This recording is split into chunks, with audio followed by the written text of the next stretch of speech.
So I'll be conducting the meeting tonight. How do we get these out? I'd like to call the meeting to order at this time. I'd like to ask, is there any visitors today with us? First timers here? Yes. Okay, we got two. Well, what's your name? I'm Sheila Barrett. My maiden name is Redding. Okay, Sheila Barrett. Sheila. What's her? Archer. Oh, I know Mike, you went to school with. Yeah, I just hadn't seen you in a long time. Jack Dickey. You, Jack, Rome, Georgia. you the speaker tonight. Yeah. Okay, all right. We're glad y'all here, and if you're not a member, we'd like you to become one. We encourage that. At this time, I'd like Carol Casey, Sheila Wade is our secretary, and she usually reads minutes, but her mother's in the hospital, so Carol's gonna be doing that tonight for us. Okay. The meeting was called to order by President Ellen Hester. 38 members were in attendance with one guest.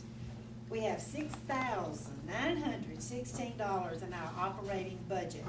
We received $500 from the Ayers Beck Golf Tournament proceeds, making $5,595 for the total of the memorial account.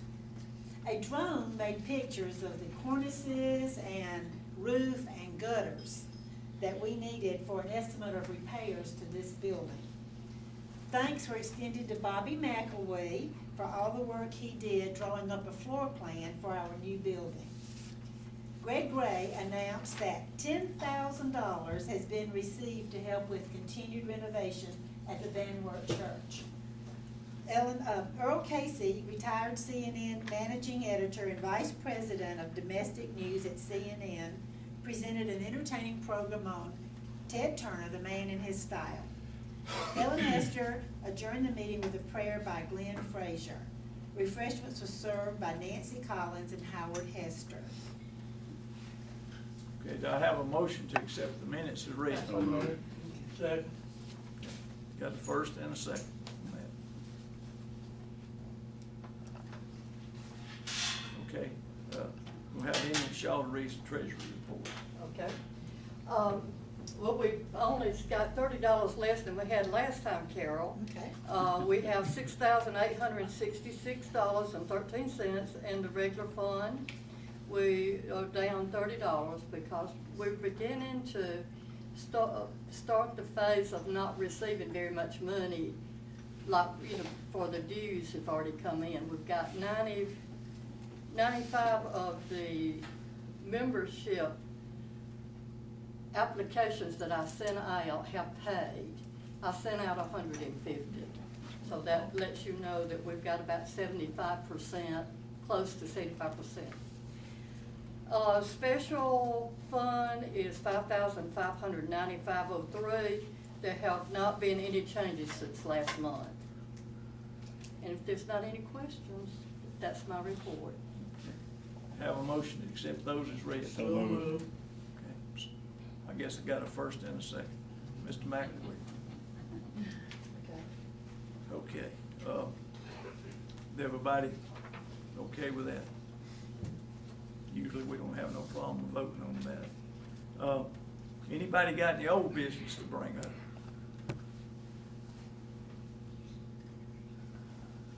No old business. Okay. How about new business?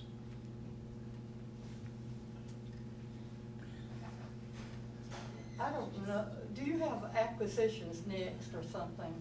Yes, Okay. that's next. Okay, no new business. Okay, acquisitions is next. I just wanted to say, if Greg is not reporting it yet, that we've got the love letters of Miss Lena Burbank that has been donated to the museum by the White family.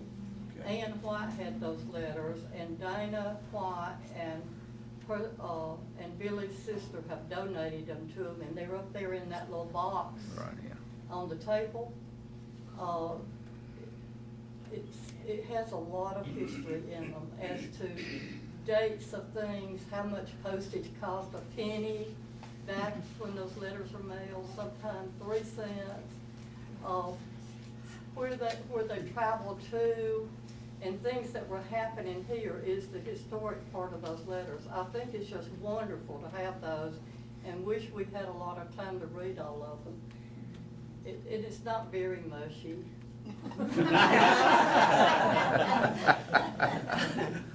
You done read them all? Pardon? You done read every one of them? No. She won't let you report completely. Okay, that's good, because me and Greg was talking about that, and that he didn't have anything right now, but I guess we did have one. Well, I've been kinda out of pocket. Emily's been running in here whenever I didn't know she was bringing stuff in.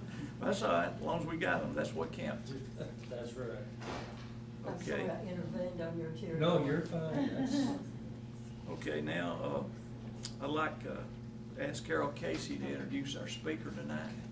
All right. Well, first of all, I want to thank Jack Dickey for being so gracious in swapping programs with Phil Tuck, who will be here next month. When Jack Dickey was 4 years old, he borrowed some seeds from his grandfather, and he, on his own initiative, went out behind the barn and planted them, and he had his first garden. And he, for every year since, 71 years, he has never failed to be planting seeds in the springtime. And then when he was 6 years old, he decided to get in the cow business. He got himself a cow, bought it, and eventually it turned into a herd. And at one time, later on, as a grown man, he had over 400 cattle and was the largest farmer in Floyd, all of Floyd County. But anyway, and then, and he always went to the bank, took his money. I just love that. Don't you know they did too? I've got some money to deposit. Well, and then when he was 14, and when he was 10, he was given a power saw. He loved it. And so by the time he was 14, he had amassed an entire full accoutrements of all, he had a whole shop, had all that you needed. Every tool he needed, he had gotten somehow, bought it, I'm sure, with his own money. And then he made for his family, he made the cabinets, and he made lawn furniture, and he made river boats. So I really do believe, after reading your biography and all this about you, I really believe your first words were probably, "I do it." Well, he lives in the Shannon area, and he graduated from Model High School. He's real proud of that. And then he went to Berry, which he loved. And because they didn't have the kind, well, they had a work-study program that was right down his alley. His middle name is Work. And then he finished his education at Southern Tech and got a degree in mechanical engineering. And to help pay for college, you sort of traveled the world, didn't you? You went out to the Colorado Rockies and worked in a logging camp. And that sounds like only for the brave and hardworking. He has planted wheat from Texas to Montana when he was a young man. For 3 months, he worked in South Dakota building construction. I hope that was not in the winter. And then when he was a young man, he went to Washington State and helped build a whole town called George. And so you've been around. He has established several companies. I'll just mention one, Dickey Seed International. He has served as president of numerous statewide organizations. In Floyd County, he served as chairman of the Floyd County Board of Commissioners, and he's also been president of the Floyd County Farm Bureau. He founded the Shannon, now these are things he started, ran just himself, the Shannon Optimist Club, and the Model Old Timers Organization, and the Waters District Council for Historic Preservation. Internationally, he has been a really big businessman in most all of the countries of South and Central America, as well as in the Caribbean. He's had a lot of business interests there. Let's see, and I love this quote by him, and love this, I've heard you say it too. History has sort of come to me As a result of my travels and land ownership of places visited by Christopher Columbus, Hernando de Soto, and other historical figures. And his mother and grandfather, from his earliest age, taught him that work was good and expected, and they instilled in him a strong belief in God. And then they also let him know that everything he did anywhere was always a reflection on the honor of his family.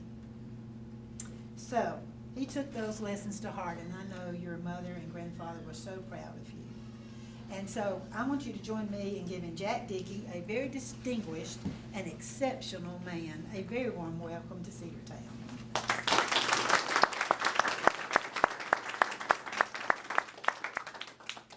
Well, thank you, Carol. And I guess that's about it. I was going Carol's done it for me. That was quite an introduction, Carol. I had scratched around hunting some kind of bio, something I could send her where she could introduce me, and I ran into some stuff I'd done for various things. I just sent it all to her, and she pretty well told it all to you. But on this history thing, back when I was young, going to school and all, I was fairly well interested in history, and enough to kind of retain names of people. I never could remember dates, but as I got older and all, I wasn't all that interested in history. I was just part of it.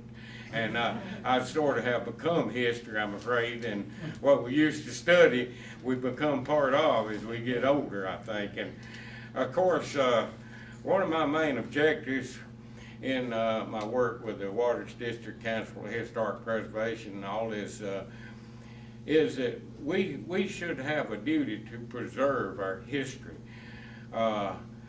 If we don't preserve our heritage in a community, then what's our offspring and future generations going to have for a backing? If you don't know your heritage and where you came from, you're not going to hardly know where to go to. So I think these organizations like you have here and all, and I understand you've had this since '74. We just had ours for, I believe, about 7 years now. It's fairly new. But anyway, as Carol said, my traveling around has kind of put me into some historical things, and I just talk with you about those things. I'm no historian, and I'm no anthropologist or college professor or anything. It's just what I've run across, and I've learned some things that are history, but you won't find them in textbooks. And so I'll talk a little bit about that here this evening. One of the main things that caused this country to be settled, the explorers that all came here and everything, I know we hear that the Pilgrims came here for religious beliefs and those sort of things, but the main driving force that settled this country was people wanting to get rich, and it was money, and it was gold. And so we'll start with that saying right there. Now, I've been in most all the South American, Central American countries, and I've met some very interesting characters, and one was a fellow by the name of Alfonso Lobo. Alfonso was the son of Alfonso Lobo Cordero of Nicaragua, that was right after after one of the presidents, and his name leaves me right now, but anyway, Dr. Lobo took over as president of Nicaragua, and his son, we teamed up together, and I got to run around all over South America and all, and getting into this, that, and other, and we ended up down there. We had a timber concession in Guyana, and we had all this timber. It's probably one of the richest timber tracts in the world. There's about 2 billion board feet in that thing when we had it cruised and all, and then we found a parquet flooring plant up in Panama, and no, it was in excuse me, the parquet flooring plant was in Costa Rica on the Pacific side, and then they were cutting teak wood to make this parquet flooring there in Costa Rica. In Costa Rica, they came along and got into all this environmentalism, protecting the earth and all that sort of thing, and put a moratorium on cutting timber. And so then the parquet flooring plant, we thought we could supply them with our timber we had. We were looking for a customer anyway. And so we got looking at that, and then we ran across some people there in Panama that had a timber concession, but they also had a gold mine on it. And they were getting out of gold mine business, and we were interested in timber. So Alfonso and I, we went there and flew over there, and we was mainly interested in timber, but Alfonso ended up getting interested in the gold. I came on back here to Georgia, and he stayed down there for a week or two, and next thing I know, he had done traded for that gold mine there, and put us in the gold business. Of course, we had some small mines in Guyana too, and we did have the old Curripoon diamond field in Guyana, where at diamond mines. So we had gold mine, diamond mine, timber concessions, and we had a seafood business. We were catching lobster down in on the Caribbean side of Costa Rica, and shipping them to Miami, and we just had more stuff going than we could look at, really. But he was just bent on getting that gold mine. I didn't much care about the gold mine, but so that's how we got there. But this turned out to be a very interesting historical gold mine. Columbus, his first voyage in 1492. Columbus sailed the ocean blue, 1492. He made 4 trips over here. His last and final trip, or his 4th trip, which was his last trip, was in 1502, 10 years later. And so he had been exploring the Caribbean coast of the Panama, what's now the country of Panama. Back then it was called Veragus. And of course it was all jungle and all just like it is now. But there was these natives that lived in that area. And of course it's down in the tropics and all, and they didn't wear any clothes. They just wore gold. And they had yeah, they wore a lot of gold. Yeah, they had gold bracelets, gold anklets. They had a gold breastplate on a gold chain hung here on front of them. And the men even had looked like a men's mustaches made out of gold hooked in their nose. And so when Columbus saw all that, and he got some of the gold from them, I think, on his 3rd voyage. But when he came back on his 4th voyage, he came back for the gold. And he brought his brother Bartholomew with him. And he also had his illegitimate son. He brought him with him too. But they came in down there, and this area is where our gold mine was. Or it was where Columbus was, I guess I should say, and our gold mine ended up being there. But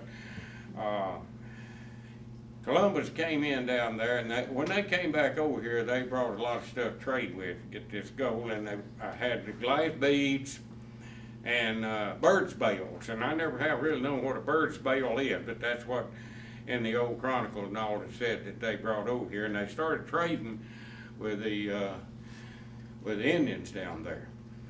And so they were trading birds bales for gold, and these Indians had a lot of other gold objects too. They didn't just wear all of it. They had things like frogs made out of gold and all that, and worth a lot of money. It's a lot of gold. And so something happened there, and they quit trading. I guess everybody got a bird's bale and some beads, and they didn't need any more of those. But anyway, they quit trading with Columbus, and so Bartholomew apparently was a little worse kind of feller, I guess, maybe than Columbus. Anyway, he came up with a strategy that he said, we can't get any more gold from them. We'll just go kidnap some of them, take them back to Europe.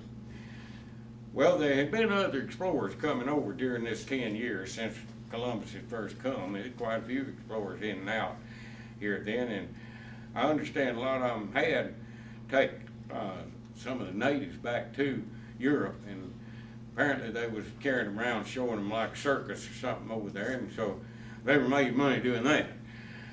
So Bartholomew said, we'll capture some of them and take them back. Well, now, down there where they were, there's a river comes in called the Rio Belen that comes into the Caribbean there, and we're up on the north side of Panama. Panama goes, it's S shape. It goes across like this. Panama Canal runs north-south. People think run east and west because it's two oceans, but it actually runs north and south. And Cologne's up on the north end, Panama City's down on the other end. But this side over there would be about, probably about 30 or 40 miles west of Cologne. It's where the Rio Belen comes in to the ocean there. And there's a reef off out about 3 miles offshore. And Columbus had to leave his boats anchored out there at that reef, or I guess I'd say ships, and then they would come in on their long boats, I think they call them. They'd paddle those in, come on in, and try to get one of his ships into the mouth of the Rio Belen there. Got stuck in the mud, and I never did get down. Couldn't even get down at high tide. It stayed there, so he lost that ship. But anyway, what they did, Bartholomew said, let's go up there and pay these people a visit, and we'll just kidnap them while we're there. So they went up the river in those boats. It was about 2 or 3 miles up the river where the headquarters of the chieftain was. And so they went up there and they paid them a visit, and they captured a bunch of them, put them in those boats, started down the river. Well, they actually kidnapped the chief, and they had him in one of the boats, had his hands tied together and his ankles tied together, and then they had a rope going through, had it tied to the boat. Well, he managed to get the rope loose on the boat. He rolled over the side with his ankles still tied together and his hands still tied together. He went underwater, and they couldn't find him. They thought he drowned, so they just went on down the river without him. He didn't drown. He got out. Well, they got out there to the ships, and they put their captives down in the hold of the ship. And then they managed, the captives did, they managed to pile up some old ballast rock and all down in those holes and get out. And they were getting out, and the crew started catching them and getting them back down in there, but there were 2 or 3 of them that jumped off ship and got away, and they swam back shore. Well, when the crew put them back down in there, they nailed those hatches down where nobody could get out. And all this, now this is the part you don't see in your textbooks and all, because here's what happened. Like hanging, or maybe it's like choking yourself to death. They'd tie something around their neck, and then, they would draw their knees up, draw their feet up, put that rope or whatever it was down between their feet, and then they'd stretch their legs out and pull that tight around their neck, and they'd choke themselves to death or suffocate, whatever, you know. And so all of them committed suicide in that fashion down in the hold of that ship. And they were women and children in that group. I don't know how many they were, but there were a good many of them, I understand. And then, so they got back ashore, and these 2 or 3 people that got away, and the chief, and so things were bad then. And of course Columbus, he left out right after that, and went up to Espanola, where there was about 20 ships that were going back to Europe, and he warned them not to go because he said there was a storm coming. They went anyway, and I think all but about 1 ship went down in that storm, and the 1 ship that was saved happened to be the one that was carrying Columbus's gold and stuff back to Europe. So, but he later, I think, maybe got this gold that he had from this forward trip back to Europe too. But anyway, the Indians decided that they would never let these people have any more of their gold. And so all the gold in the whole, what would now be the country of Panama, was called in by the chief. The headquarters was right there on that river. And it was brought in and done away with. And then all those Indians left there and didn't come back for several hundred years. And when we were down there, some of them had come back, and they were working there at the mine. Some of the descendants of those same Indians that had left there. And as far as what happened to the gold, there was a feller that we bought the mine from. He was from Colorado. His name was Mike Duggar. And Mike had to sell the mine down there because he couldn't stay down there because of some kind of a jungle disease that he was allergic to. And he was down there, had his kids down there. His wife was doing homeschooling and everything, but the company he was with finally just told him not to stay down there. And that's the reason we got the mine. But anyway, Mike told me that where they had a ceremonial waterfall right up from that village there on the river, and that's where they put all the gold that was brought in, was down at the bottom of that waterfall. And Mike knew that to be true because he had got some of them, which was against the law. And of course on the mine there, we only had to give 4% of the gold that we got out of there to the country of Panama. So it would be foolish to go and try to get that gold out of the river when you get all you want there, you know, and just pay 4% for it. And besides, it was against the law. And those people still considered it a sacred place there, you know, and so they were working there at the mine. So that was some historical stuff there that really this is probably the first time you've heard that.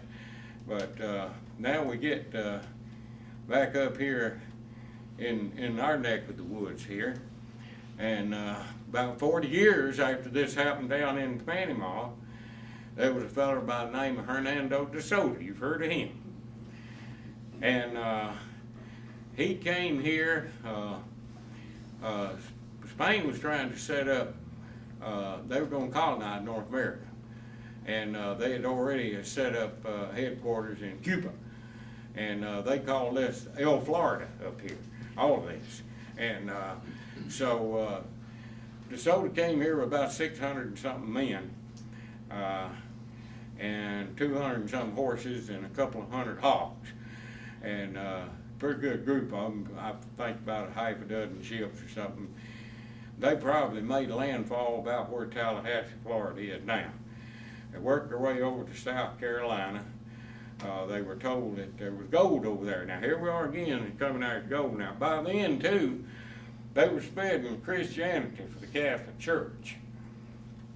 But the real reason they're coming here was for the gold. And you know, those old priests, they'd get that gold too. That fella, you know, got that ship, all those priests had those gold chains around them, you know, sunk in it. But that was the main thing, like I say. That's what developed this country here, was people wanting gold. And so it wasn't no different when DeSoto came here. So he'd heard that there was gold over there by that tribe over at around what would be Augusta now, in that area there. Went over there, and those Indians were very poor and they didn't have any gold. But they told him about a tribe up here in this part of the country called the Coosa tribe. Now the Coosa Indians were the mound builder Indians. Those are the ones that build the mounds you see over here at Etowah Indian Mounds at Carsville now. Those were the Coosa Indians. They were here before the Cherokee. And so when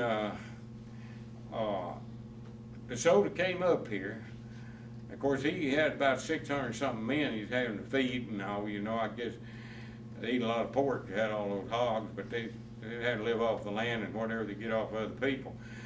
So they didn't get anything off the people there around Augusta. They worked their way up here.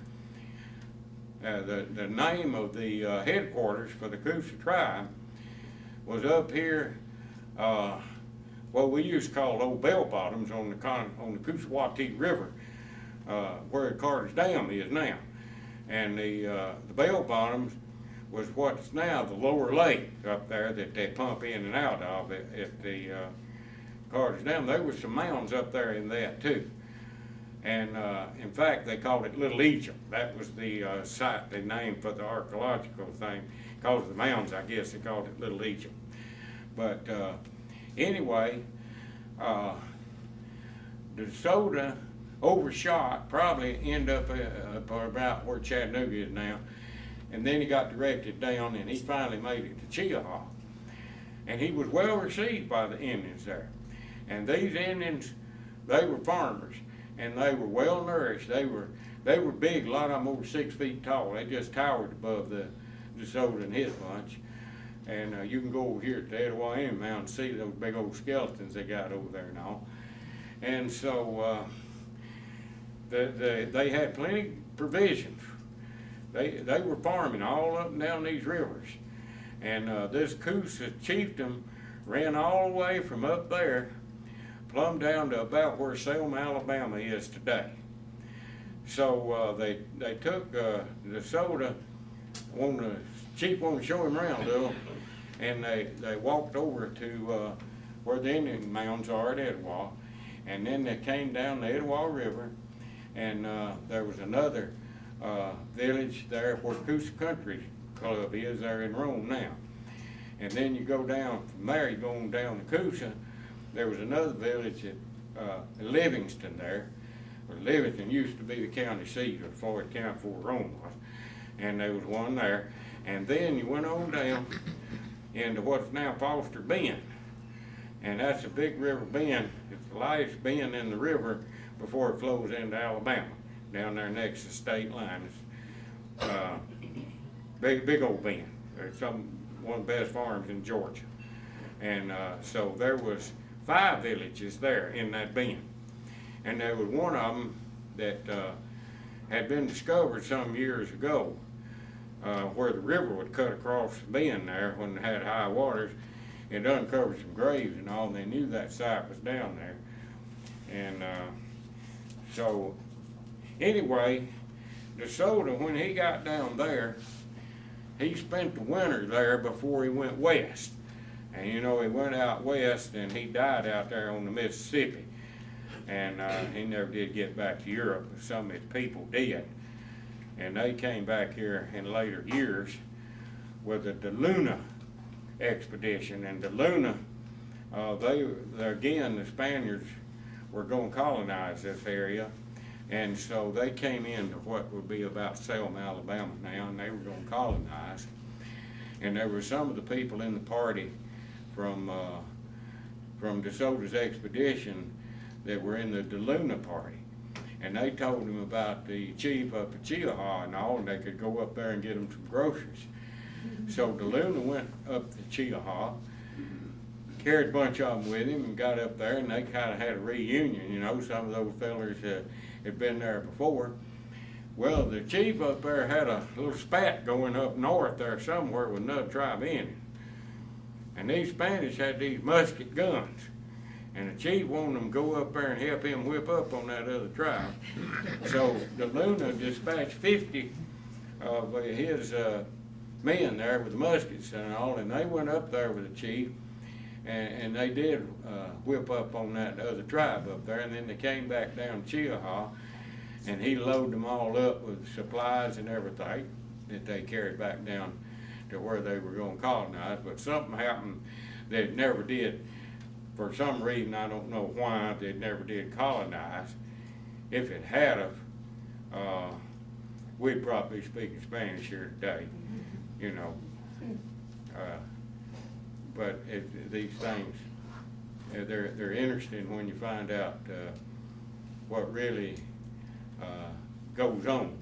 Now, when this Garrett feller, he was a teacher at Shorter College, he started doing some digging and excavating down there on Foster Bend Farm, and a fellow by the name of Harold King owned the farm then. And then Harold later sold it to me. And so I ended up owning this site down there. I mean, these connections is interesting that had connections with the first person ever come to America, and then the first person that ever came into North America was DeSoto. He was the first person to ever come into the interior of this country up here. And this site has turned out to be one of the most important archaeological sites in the United States. It's up here, it's called the King Site. And I have a book here. Dr. Holly ended up doing a bunch of work, and Dr. Holly was the chief anthropologist at the University of Georgia, and he wrote this book here. He gave this to me, but I was looking it up. If you'd like to have one, you can buy these things for about $75 over the internet. But on the front of it here, and maybe you can come by here and look at this, but here's a picture. Of course, it's an artist's rendition of that village down there that was on the farm there. It's about 5 acres in it. And actually they dug it, it's been completely excavated now. And when you dig down, you would find the imprint of these houses that were there.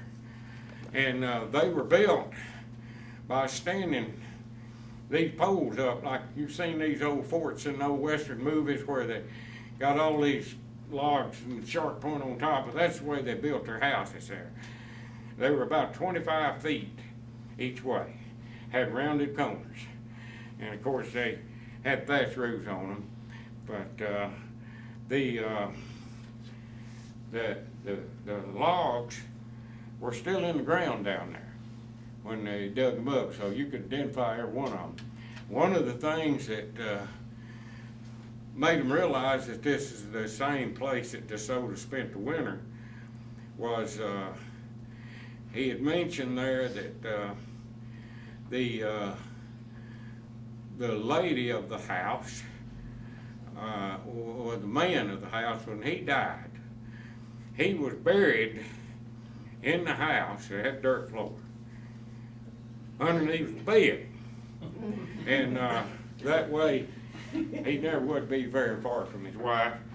And, so when they started doing this excavation, they would find these male skeletons buried in those houses, just like his report had. what they couldn't do, they couldn't find any Spanish artifacts. They had found one skeleton there that had been split. Looked like one of these big two-hand knives that come right down through here and just hacked it. And they said that that would have been caused by one of those big two-handed Spanish swords. But my farm foreman there, he said it probably happened with subsoil. He never did believe that. But anyway, they ran out of money. They were getting grant money from, I think, National Geographic, Smithsonian, or some of them. They ran out of money. Had a bunch of students living down there. We had probably about 20 houses and buildings on that farm, and they students were living in them, and they digging down. They dug for a year and a half or so down there. Dug about half of it up, or maybe 60%, I'd say, a little over half. And so they ran out of money. They quit. They wanted us to look after it. Actually, the deal that we had with them, all this stuff that they found, pottery, old skeletons and everything, they got to keep it over at the university for 7 years, and then it came to the owner of the farm. So we put up postage signs. We put 100 postage signs around there. It's 11 miles around the bend there. We had these postage signs. Pretty good sized place. And these, we call them pot hunters, would come in there and hunt stuff. They'd take a little steel rod and stick it down in the ground. They feel it click on something, might be a piece of pottery or something, they dig down. Well, I get this call from Dr. Holly one day, and he tells me that they have found a Spanish sword down there. Now, this was after they'd done quit digging. But these pot hunters had come in there and found this sword found in a grave, along with a couple of big flint knives. And we knew they were coming in there. My foreman would shoot at them. I don't think he ever hit one of them, but you could see about 3 miles down through there, and you each see it down there. He wasn't supposed to be there. Come in a boat. And so Dr. Holly wanted to come up and look at it to verify that they did get that sword. They'd given him a little sketch like a treasure map. He brought it up one day, and there was a fellow from over here to Auburn. There was an anthropologist over there, kind of partner his, came over. And we went and took that map, and we found right where that sword came up. We'd been doing a little cleaning up around the riverbank with a bulldozer. We pushed a tree root up and exposed that grave. And so he said that he wouldn't tell me who it was that got it. He knew, but he made a deal with them that they wanted to get this information for the record that this actual Spanish artifact came out of that site, because that would verify that the soda was there. They actually had sent that picture over to Seville in Spain and had it dated, and they were able to tell that that sword was only manufactured for about a 10-year period, right during the time that the soda came over here. And on the side of that thing, right below the handle, it had spelled out, stamped in the metal, it spelled Christ. Like I said, they coming over here is supposed to be spreading Christianity, you know. And it spelled Christ with an X, like Spanish spelling. And you could still see it in that sword after that thing had been in ground about 400 years. And so I think that's one of the ways they were able to help identify it. But it got into a thing there that, you know, he wasn't going to tell who it was. And if those people would tell him, they verified they got it out of there, that they got it from there. And so that was the reason that this other doctor had gone over there from Alabama to help as a witness, you know, to witness this thing and made valid, you know, that it came from there. Well, I was busy farming, then I got home, I got to think about that thing. I said, you know, this is not right. We had that thing posted, had 100 postage signs down there all around that river. Been trying to keep those folks out. Here these people come in here, they're not only thieves, they're grave robbers. And that sword needs to be on display in the museum somewhere. And I'm gonna call Dr. Holly up and tell him. So I called him up and Dr. Holly, I said, I'm not interested in that sword put over my mantle or anything, but I said it ought to be put in a museum. He stopped me, kind of in mid-sentence. He said, by the way, Jack, says, we have recovered that sword. I said, what do you mean recovered it? He said, well, he said, we got a deal with him that we're gonna keep it on, we got a 5-year loan to keep it over at Etowah in Mound Museum. And he said, but we're not gonna let them have it back. And I said, well, is that a safe place to keep it over there? Because somebody had been over there and robbed it, I'd heard just not long before that. And he said, oh, yeah, they beefed up security and it ought to be over there because that's the tribe of Indians that concerned with it and everything. So that made sense. And I said, well, I'm glad to hear that. So I didn't do anything. So he said, you want to go over there? Said the curator is a lady named Libby Forehand. Said, you can go over there and I'll get her to show it. Said, I don't think it's on display. Well, I was just real busy farming and I didn't get a chance to go over there till late that summer. And one Sunday afternoon, my wife and her mother and I were out riding. We got over in that area and I said, I believe that museum's open on Sunday. I'm gonna go by and look. So I went there and sure enough, they had the sword on display then in a big glass case about as big as this table here. And they were a little tag down in the lower corner told where it came from and listed 3 names as being the people that found it. I wrote those names down. And so it rocked on there, you know, for 4 years. Dr. Holly called me. He said, Jack, he said, there's a woman lawyer that's been over at Etowah Mounds trying to recover that sword for those people that stole it from him. And said, says they're not supposed to get it for 5 years, but said they claim they can get it now, and said we've tried to buck that thing. Says it's come down to the fact, said it was taken off your property and it belongs to you, and you one's gonna have to get it back. And I said, well, sounds reasonable. And so he said, what you got to do, he says, you get a lawyer to write this letter and says, I want you to put the meets and bounds and all this on the property down there just like it was on a deed or something, identifies your place.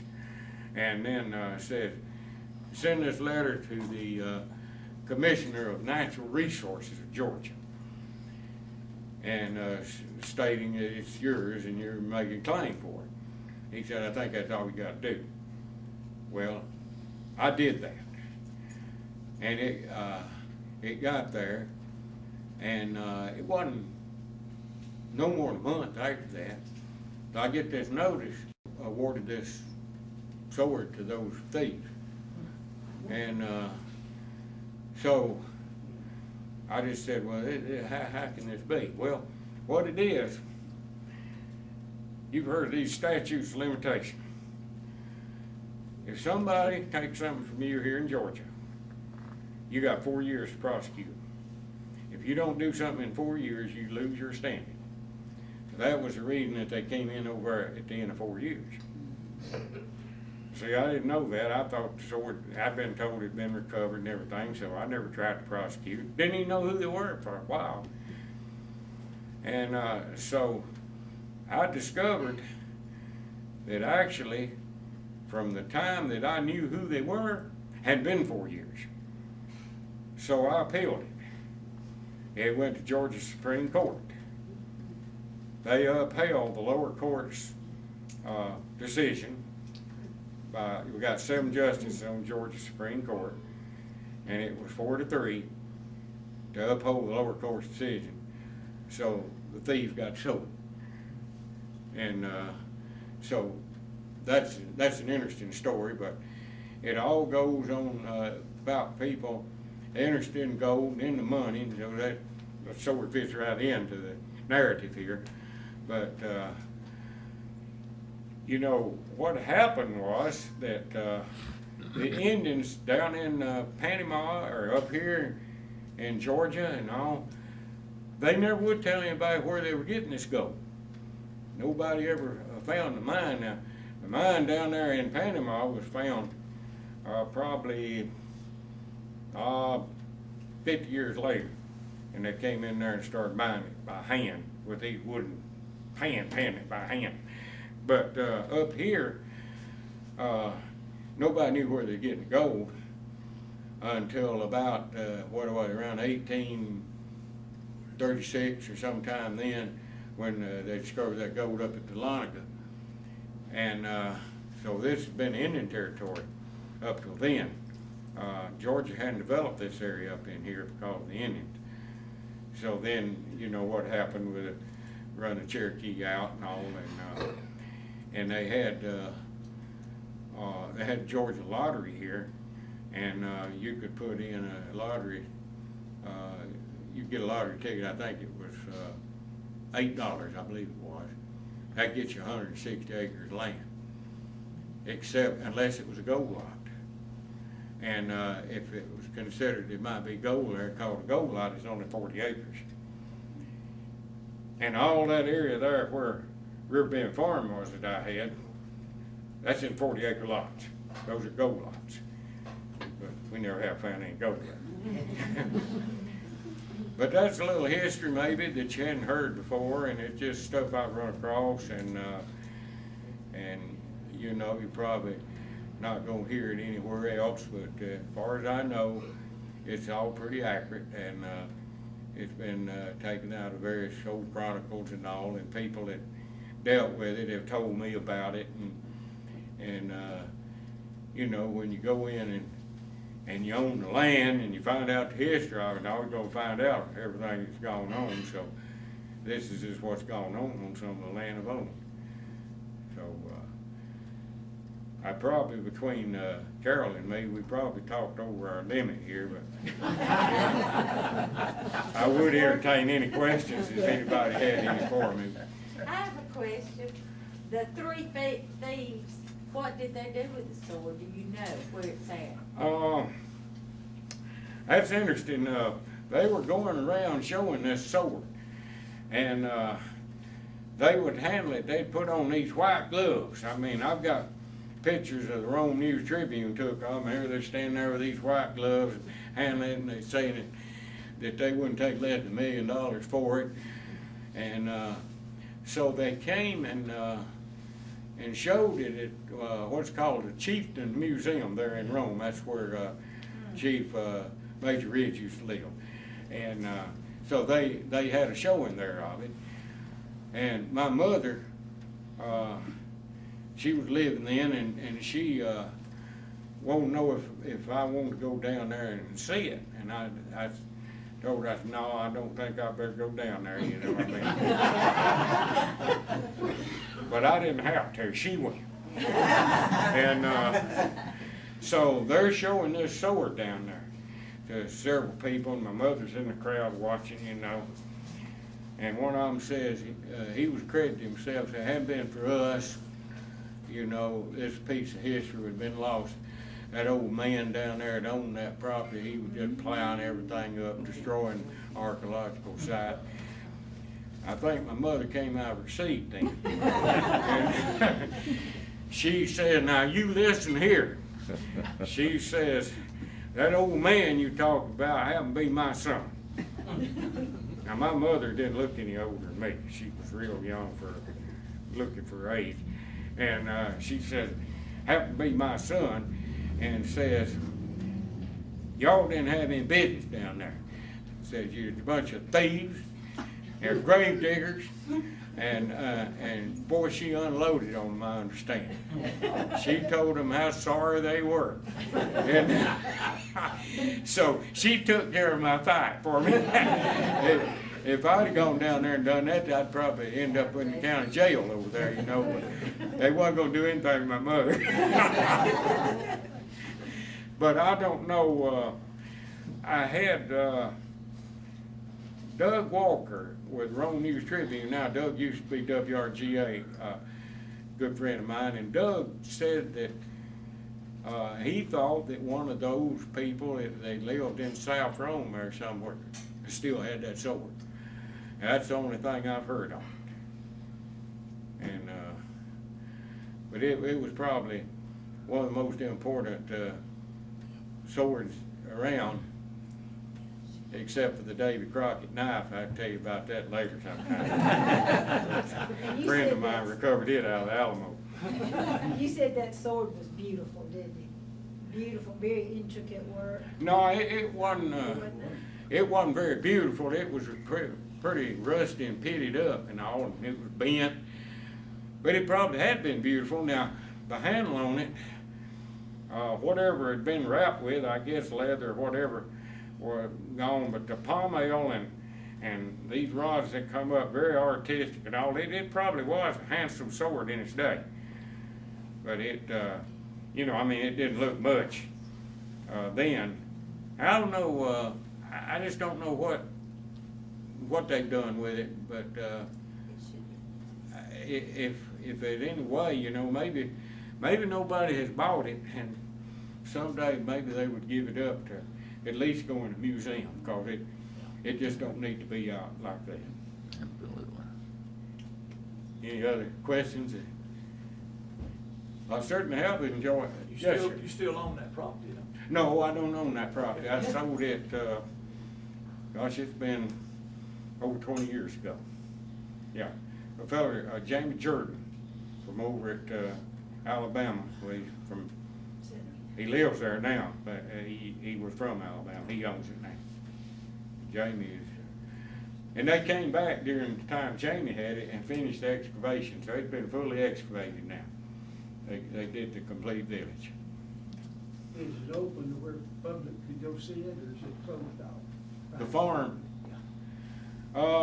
Jamie had a gate up down there. You gotta go down a road about 5 miles, and then that road dead ends into that farm. And, but I'm sure Jamie would be glad to show it to you.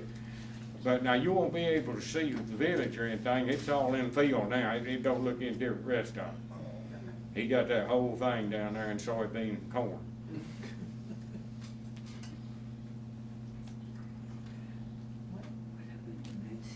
Okay, well, So much. thank you very much.